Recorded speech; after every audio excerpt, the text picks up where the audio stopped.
Vamos a conversar con Nicolás Kreplak, que es el viceministro de Salud de la provincia de Buenos Aires. Ayer tuvimos importantes anuncios, pero más allá de los anuncios, la situación general que está viviendo Argentina, con una oreja, con un ojo puesto en todo lo que sucede en Europa. Hoy temprano hablábamos de Francia, donde Macron también marcó límites importantes, en Israel, donde hay gran preocupación por la cepa Delta, y en el mundo donde cayó las bolsas, el petróleo, en el día de ayer con mucha fuerza, como temor y como miedo a lo que pueda pasar.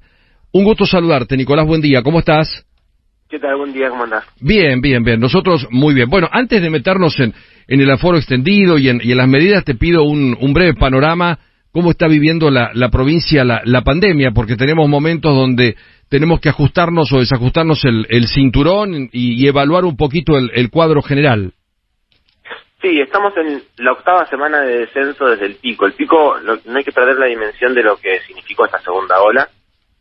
Fue realmente impresionante. Recién hace 10 días aproximadamente pasamos, ya estamos hablando de 8 semanas, son 2 meses de descenso continuo, y hace más o menos 10 días pasamos lo que fue el pico del 2020.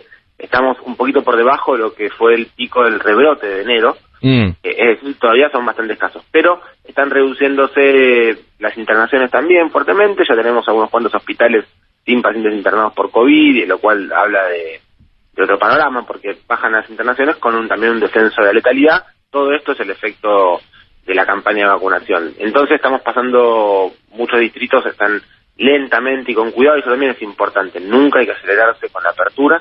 Estamos abriendo ciertas actividades en muchos distritos que van bajando la cantidad de casos y cambian de fase. Por ejemplo, ayer el gobernador anunció que el territorio de Gran Buenos Aires pasa a lo que nosotros llamamos fase 4, que tiene algunas posibilidades más de lo que teníamos en la fase 3, por ejemplo, respecto del tipo de reuniones que se pueden hacer o el tipo de aforos que se pueden...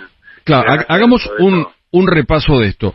Para que se entienda, el aforo extendido significa que los bares y los restaurantes podrán sumar clientes si esos clientes están vacunados.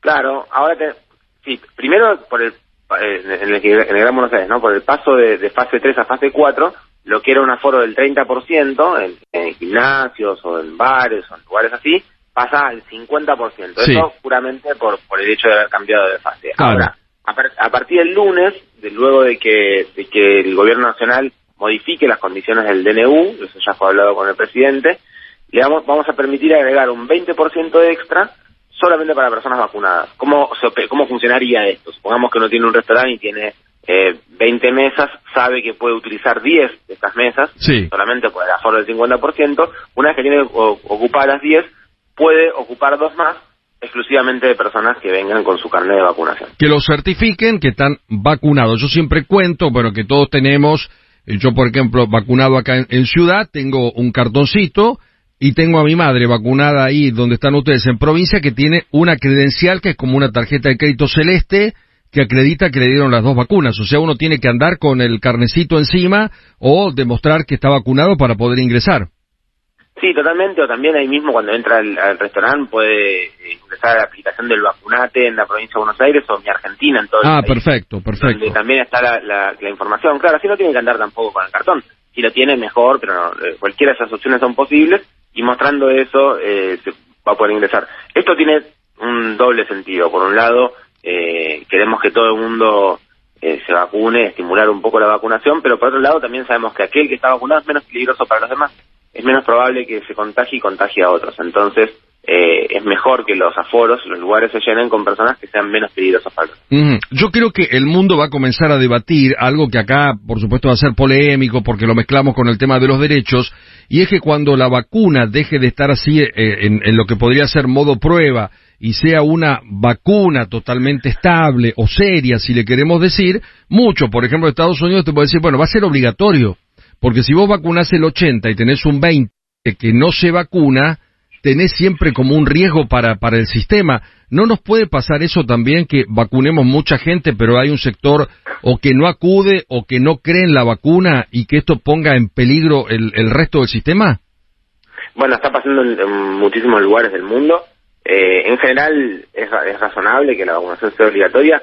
Yo personalmente creo que por el nivel de investigación que se ha aplicado al COVID inédito en la historia de la humanidad, yo creo que ya están casi todas las vacunas que están siendo utilizadas hace más de 6 meses, ya están suficientemente estudiadas, porque hay enormes cantidades de publicaciones sobre la eficacia y sobre la seguridad, sobre todo, así que yo creo que ya estamos en una etapa donde esto es válido. ¿Y vos harías la vacunación obligatoria, Nicolás? ¿Para vos tendría que ser obligatoria?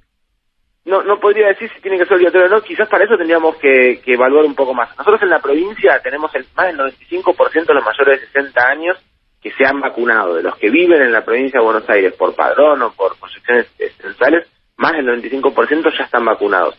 Con lo cual Argentina no tiene el problema ese que tienen otros países del mundo de una población significativa antivacunas.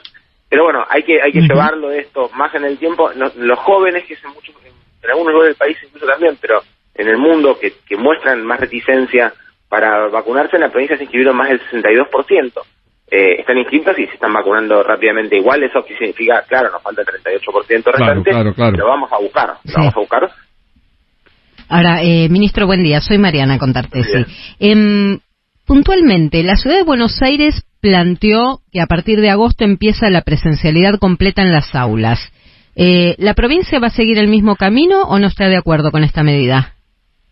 Bueno, hay que terminar de estudiar todas las cosas. Yo la verdad que creo que no podemos todavía, menos con poblaciones no vacunadas, reducir los distanciamientos. Sabemos perfectamente bien que en espacios cerrados sobre todo hay que mantener distanciamiento, además de, por supuesto, la ventilación y ciertas cosas más.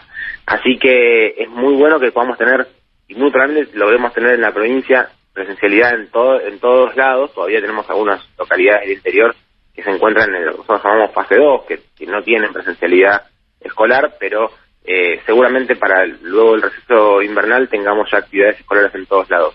Ahora, reducir la distancia entre niño y niño y tener uno al lado del otro en los pupitres, no estoy seguro que sea adecuado. Me parece que incluso es peligroso.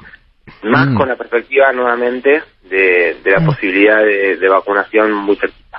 O sea, interpreto que entonces la medida que tomó la ciudad de Buenos Aires para usted es peligrosa. La verdad que hay que ver bien cómo se aplica. Yo lo escuché, como ustedes supongo, sin mayor información, ¿no?, de cómo son esos protocolos. El trabajo de los protocolos es un trabajo muy serio, muy extendido, que se hizo con mucho tiempo, con la participación en la provincia de Buenos Aires, digo, ¿no?, con la participación de los trabajadores y las trabajadoras, y ahí nos garantizamos que sucediera esto, que hubiera un distanciamiento, y además tenemos muchos sistemas de control con la medición de dióxido de carbono, etcétera, para tratar de evitar complicaciones que en todo el mundo se han visto claramente que suceden relacionadas con la circulación escolar. Así que, más allá de que, por supuesto, mientras mejor, más rápido lleguemos a la normalidad, mejor, excederse en esa velocidad, lo que le ha pasado a todos los países del mundo que lo han hecho es que tuvieron un rebrote. Dos últimas de mi parte. ¿Vamos a tener tercera ola en Argentina? Bueno, es una pregunta que no depende solamente de... No es solamente un análisis futurológico, sino que va a depender muchísimo de lo que logremos hacer nosotros. Porque la tercera ola se dio en muchos países del mundo, y posiblemente la tengamos, pero se dio en muchos países del mundo, sobre todo por la aparición de la Delta, que es un 20 o 30% más contagioso que cualquiera de las variantes contagiosas que había antes, pero además cuando hay un porcentaje de población no vacunada. La vacuna también sirve para la Delta. Entonces, eso depende de cuándo nos llegue. Por eso somos tan celosos nosotros con el cuidado de fronteras. Sí. Porque si nosotros logramos evitar durante 2 meses más que la vacuna se transforme, que la variante Delta se transforme en una variante de circulación en nuestro territorio, quizás logremos evitar una tercera ola, o si tenemos una tercera ola, que sea solamente de contagios, pero no de internaciones ni de fallecimientos. Eso todavía va a depender de si llegan o no a población vacunada, porque sinceramente si llegan y tenemos un 30% de la población, como decía recién Vilauta, 30% de la población no vacunada, nos puede pasar que además tengamos 30% de esa población que se interna en terapia intensiva. Claro. Nicolás, ¿vas a ser candidato a diputado? Por ahora no están cerrados los nombres y yo, esto lo digo con absoluta sinceridad, no participé de esas conversaciones todavía. Creo que, bueno, yo estoy con un rol de gestión muy importante. No me han sentado a conversar de esto, pero hay quienes se ocupan de estas cosas y yo realmente, si me toca o no me toca, me avisarán en su momento. ¿Y lo aceptarías si te toca ser diputado, candidato? Y yo pienso fuertemente que no hay proyecto sanitario sin proyecto político, así que si el proyecto político considera que hay que, en las elecciones, o alguno de los que nos ocupamos de la gestión de salud tenemos que estar llevando la voz, lo haremos sin ninguna duda. Y con una mano en el corazón, ¿hoy te sentís más útil en esta gestión que como diputado? Bueno, hoy sí, pero hay que ver después en el futuro. Y además no es una decisión solamente personal, tiene que ver también con qué es lo que siente el conjunto de nuestro espacio político. Uh-huh. La última, la polémica de los penes de madera, como hombre de salud, ¿qué opinas de este tema? Me parece excelente la respuesta que dio la ministra. Sinceramente, hace muchísimos años yo trabajé en algún momento incluso también en centros de salud y hacíamos educación para la salud, y penes de madera siempre existieron porque es un elemento para poder explicar cómo funciona, cómo se coloca el preservativo, situación indispensable para evitar la transmisión de enfermedades de transmisión sexual y como método anticonceptivo. Que no tengamos material es muy difícil, muchas veces hay que inventar material en los centros de salud, en los trabajos comunitarios. Hacer una polémica sobre esto solamente refuerza el desconocimiento de un porcentaje de la población, o que hace, una cosa es que hagan un chiste en una red social, otra cosa es que esto pase de ahí y sea un tema real de discusión como de la escena pública y política, que algunos políticos saben que el tema es bochornoso. Sinceramente es importante que esta y muchas otras cosas más estén disponibles para poder hacer educación. Sin educación es muy difícil hacer prevención, y la prevención es la madre de la salud. Nicolás, la última consulta. ¿Cómo estamos con la Sputnik 2 en provincia de Buenos Aires? ¿Hay gente todavía por vacunar? ¿Demasiados? ¿Llega esta dosis? Porque esto trajo como la polémica de la espera, ¿no? Sí, la verdad que hay dos cosas para decir. La primera, que vamos a decir la parte positiva. Nosotros venimos estudiando la eficacia con una dosis en la provincia y en territorio, y vemos que tiene más de 85% de eficacia para reducir contagios y 95% para reducir casos graves, con una sola dosis. Con lo cual, una sola dosis de esta vacuna es más poderosa que algunas vacunas con el esquema completo. Digo eso para llevar un poco de tranquilidad. Mientras tanto, van llegando las vacunas. Hoy tenemos más de 120.000 turnos de componente 2 que se van a vacunar el día de hoy, y en el día de mañana también. En total son 260.000 que se aplican entre hoy y mañana, pero van a seguir faltando. Hay gente que ya cumplió los 3 meses y que todavía no les llegó el turno. Son poquitos, pero son un número importante, así que esperemos que ni bien llegue un próximo embarque y sé que está lo que se produjo en el país, más lo que venga de Rusia, iremos asignando turnos.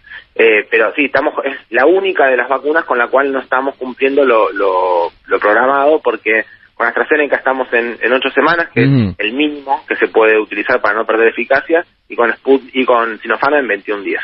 Gracias por atendernos, hasta pronto. Muchas gracias, Nicolás. Por favor, ustedes. Chau, hasta luego. Nicolás Kreplak es el viceministro de Salud de la provincia de Buenos Aires.